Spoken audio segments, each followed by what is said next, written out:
அனைவருக்கும் வணக்கம். இந்தியாவில் செயல்பட்டு இருக்க ஒரு உணவுப் பொருள் தயாரிக்கிற நிறுவனம் தன்னோட நிறுவனத்தால் தயாரிக்கப்படுற 60% மேற்பட்ட பொருட்கள் பார்த்திங்கன்னா அன்ஹெல்தி அப்படின்னு சொல்லி அவங்களே ஒரு ரிப்போர்ட்டை கொடுத்துருக்குறாங்க. உங்களுக்கே தெரிஞ்சிருக்கும், தமிழில் பார்த்துருந்தீங்கன்னா நெஸ்லே தான் அந்த பிராண்டு. மேகி, கிட்கேட்டு, அதுக்கப்புறம் மஞ்சு, மில்கி பாரு, அப்புறம் நிறைய இந்த மாதிரி ஏகப்பட்ட ப்ராடக்ட்ஸ் டெய்லி நம்ம யூஸ் பண்ணிகிட்டு இருக்க ப்ராடக்ட்ஸில் ஏகப்பட்ட ப்ராடக்ட்ஸ் அன்ஹெல்தி அப்படின்னு சொல்லி அவங்களே கம்பெனி சார்பாகவே சொல்லியிருக்காங்க. So good food for good life அப்படிங்கிறத பார்த்திங்கன்னா அந்த கம்பெனியோட ஸ்லோகன். ஸோ நிஜமாகவே நம்மளோட நல்வாழ்வுக்காக அவங்க ஃபுட் ப்ராடக்ட்டை கொடுக்குறாங்களா அப்படின்னா அது இல்லை அப்படிங்கிறது அவங்களோட ரிப்போர்ட்லேயே தெரிய வந்திருக்கு. ஸோ மேற்கொண்டு இதை பற்றி டீட்டெயிலாக பேசலாம். வாங்க நம்ம வீடியோக்குள்ளே போகலாம்.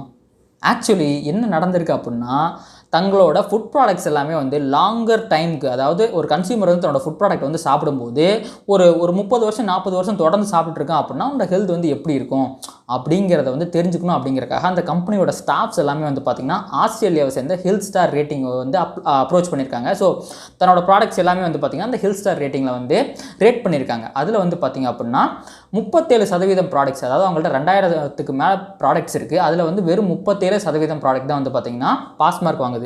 அதாவது அந்த ஆஸ்திரேலியன் ஹெல்த் ரேட்டிங்கில் பார்த்திங்கன்னா 5 ஸ்டார் வச்சு ஒரு ப்ராடக்ட் எவாலுவேட் பண்ணுவாங்க. அதில் 3.5 ஸ்டாருக்கு மேலே வாங்குச்சு அப்படின்னா அது ஹெல்த்தியான ப்ராடக்ட்டு. ஸோ அதில் தான் பார்த்திங்கன்னா 63% ப்ராடக்ட் ஃபெயிலியர் ஆயிடுச்சு. முக்கியமாக பார்த்திங்கன்னா நம்ம டெய்லி யூஸ் பண்ணிகிட்டு இருக்க இந்த மேகி, கிட்கேட் எல்லாமே பார்த்திங்கன்னா வெறும் 2 ஸ்டார் மட்டும்தான் அதில் வாங்கியிருக்காமா. ஸோ மொத்தமாக இருக்கிற அந்த 2000+ ப்ராடக்ட்ஸில் பார்த்திங்கன்னா 96% of beverages and 99% of confectionery and ice cream இது எல்லாமே பார்த்திங்க அப்படின்னா 3.5 ஸ்டார் ரேட்டிங்கை மீட் பண்ணலை. அவங்களோட packaged drinking water, instant coffee, அப்புறம் சில ஹெல்த் கேர் ப்ராடக்ட்ஸ் மட்டும்தான் பார்த்திங்கன்னா இந்த 37% ப்ராடக்ட்டில் அடக்கம்.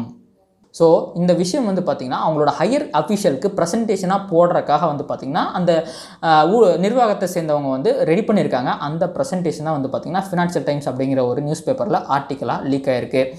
இதை பார்த்துட்டு நெஸ்ட்லே இருக்கவங்க என்ன சொல்லியிருக்காங்க அப்படின்னா, எங்களுக்கு மக்களோட ஹெல்த் மேலே ரொம்ப அக்கறை இருக்குது, நாங்கள் திருப்பி அதை ரெனோவேட் பண்ணி எப்படியாவது இது ஹெல்த்தியான ப்ராடக்டாக கொடுக்கறதுக்காக ட்ரை பண்ணுவோம் அப்படின்னு அவங்க சொல்லியிருக்காங்க. ஆனால் மேட்ரு என்னென்னா, அந்த ரிப்போர்ட்லேயே பார்த்திங்கன்னா என்ன சொல்லியிருக்காங்கன்னா, என்ன தான் நம்ம இதை ரெனோவேட் பண்ணாலும் திருப்பி அதோட ஃபார்முலாவை மாற்றினாலுமே இதை ஒரு ஹெல்த்தியான ப்ராடக்டாக மாற்றவே முடியாது அப்படின்னு அவங்களே சொல்லியிருக்காங்க. பட் இது ஒரு சமாளிஃபிகேஷன் மொமெண்ட் தான் அந்த கம்பெனியை பொறுத்த வரைக்கும்.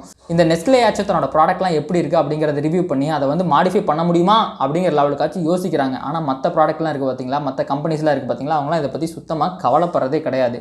ஸோ பேசிக்காக பார்த்தீங்கன்னா இந்த ப்ராசஸ்டு ஃபுட்டுன்னு சொல்கிறாங்களா, அந்த ப்ராசஸ்டு ஃபுட் நம்ம பேக்கேஜ் ஃபுட் நம்ம கடையில் போய் வாங்கி சாப்பிட்ற எல்லா ஃபுட்லேயுமே பார்த்தீங்கன்னா மெயினாக இருக்கக்கூடிய இன்க்ரீடியன்ட் ஒரு 95%க்கு மேலே இருக்க ப்ராடக்ட்டில் இருக்கக்கூடிய இன்க்ரீடியன்ட்ஸ் பார்த்திங்கன்னா ஒன்று மைதாவாக இருக்கும், அப்படி இல்லைனா சுகராக இருக்கும். இந்த 2 இன்க்ரீடியன்ட் பார்த்திங்கன்னா நம்ம உடம்புக்கு பார்த்திங்கன்னா எந்த விதத்துலேயும் ஹெல்த்துக்கு சப்போர்ட்டே பண்ணாது. அதில் இருக்கிறது மொத்தமும் பார்த்திங்கன்னா கார்போஹைட்ரேட். அந்த கார்போஹைட்ரேட் அதிக அளவில் நமக்கு சாப்பிட்டு உடம்புல சேர்த்துட்டு இருக்கும்போது பார்த்திங்கன்னா நமக்கு ஏகப்பட்ட ப்ராப்ளம்ஸ் பின்னால் வந்துகிட்டே இருக்கும். அதனால தான் பார்த்திங்கன்னா இந்தியாவில் ஒரு காலத்தில் அமெரிக்காவில் மட்டுமே அதிக அளவில் இருந்த இந்த டயபெட்டிஸ்லாம் பார்த்திங்கன்னா இப்போ இந்தியாவில் வந்துட்டுருக்கு. இதற்கு காரணம் நம்ம ப்ராசஸ்டு ஃபுட்டை சாப்பிட்றது கிடையாது, அதிக அளவில் சாப்பிட்றது, டெய்லியும் ரெகுலராக சாப்பிட்றதுனால தான் பார்த்திங்கன்னா இந்த மாதிரி பிரச்சனை வருது. இப்போ நெஸ்லேயோட ப்ராடக்ட்லாம் இந்த மாதிரி அன்ஹெல்தின்னு சொல்லிட்டாங்க அப்படின்னு சொல்லிட்டு நான் வேற ஒரு கம்பெனியோட ப்ராடக்ட்டை போய் வாங்குறேன் அப்படின்னா அதுலேயும் அதே இன்க்ரீடியன்ட் தான் இருக்க போகுது. ஸோ பேசிக்காக ஃபண்டமெண்டலாக நம்ம அதிகப்படியான ப்ராசஸ்டு ஃபுட்டை ரெகுலராக கன்சியூம் பண்ணும்போது அது அன்ஹெல்தி தான். நீங்கள் ஒரு நல்ல கம்பெனி இல்லை அவங்க ஸ்டாண்டர்டை ஃபாலோ பண்ணுறாங்க, இந்தியன் ஸ்டாண்டர்டை ஃபாலோ பண்ணி தான் ஒரு ஃபுட்டை விற்கிறாங்க, சேல் பண்ணுறாங்க அப்படின்னாலும் அதை நீங்கள் ரெகுலராக கன்சியூம் பண்ணிங்க அப்படின்னா எந்த கம்பெனியாக இருந்தாலும், நெஸ்லே இல்லை எந்த கம்பெனியாக இருந்தாலுமே அது உங்களோட உடம்புக்கு கெடுதல் மட்டும்தான். இப்போ இந்த கொரோனா டைம்லாம் பார்த்திங்கன்னா ஒரு ஹெல்த்தியாக இருக்கிறதுக்கு பார்த்திங்கன்னா வெளியே போயிட்டு நீங்கள் இந்த கம்பெனியோட ப்ராடக்ட்டை வாங்கி சாப்பிடுங்க, அது உடம்புக்கு நல்லது, உங்களுக்கு ஹெல்த் கொடுக்கலாம் யாரும் சொல்ல, வீட்டில் இஞ்சியை சாப்பிடுங்க, இல்லை மிளகை சாப்பிடுங்க, ரசத்தை வச்சு குடிங்க, அந்த மாதிரி தான் சொல்லிட்டு இருக்காங்க. ஸோ நமக்கு 100% ஹெல்த்தியான ஃபுட் எப்பவுமே வீட்டில் மட்டும்தான் கிடைக்கும். அதனால் ப்ராசஸ்டு ஃபுட்டை எப்போது ஒரு நாள் சாப்பிட்றது பிரச்சனை இல்லை. சண்டே நான் சாப்பிடுவேன், ரொம்ப ஆசையாக இருக்குது, ஒரு மாதம் 2 மாதத்துக்கு ஒரு தடவை ஐஸ்கிரீம் சாப்பிடுவேன், அதெல்லாம் பிரச்சனை இல்லை. ஸோ ரெகுலராக அதை கன்சியூம் பண்ணுறது பார்த்திங்கன்னா நீங்கள் எந்த கம்பெனியோட ப்ராடக்ட்டை கன்சியூம் பண்ணாலுமே regular consumption of processed food is unhealthy அப்படிங்கிறத என்னோட பார்வை. இது பீப்புள் வேரி ஆகலாம். ஏன்னா சுவைக்காகவே சாப்பிட்டு நம்ம நம்மளோட உடம்பை பழகிட்டோம்ல.